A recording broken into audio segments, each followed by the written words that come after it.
When the Roman army laid siege to a city, they didn't rush the walls blindly. They broke them, slowly, relentlessly. One of the most terrifying tools they used was a siege engine called the Onager. Its name came from a wild donkey, an animal known for its violent kick. And just like that kick, this machine struck with brutal force. The Onager was built on a heavy wooden frame, firmly planted on a solid base. At its center stood a single, massive throwing arm. This arm was not powered by ropes or simple tension, but by something far more deadly. At the heart of the machine was a torsion system, a tightly packed bundle of twisted cords, usually made from animal sinew or hair. When twisted, these cords stored enormous amounts of energy, similar to the mechanism used in Roman ballistas. To operate the Onager, soldiers used a winch to pull the throwing arm downward. As the arm moved, the cords twisted tighter and tighter, building terrifying pressure.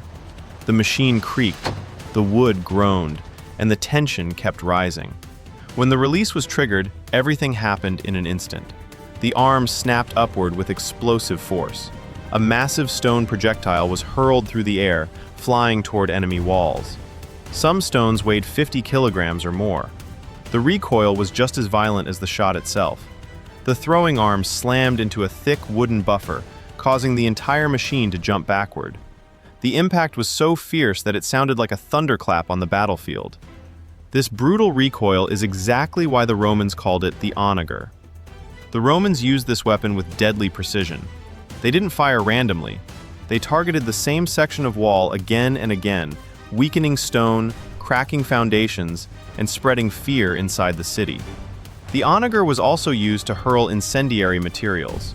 Burning payloads rained down on defenders, forcing them to abandon walls and towers.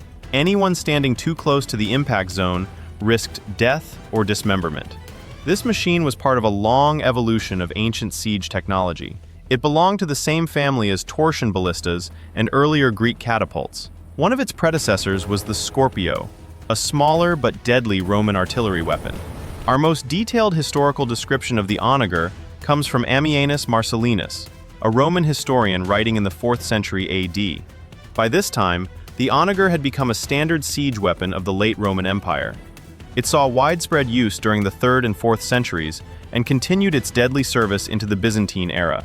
Against the Onager, walls were not safe, defenders were not protected, and surrender often came before the final assault even began. This was Roman warfare at its most brutal.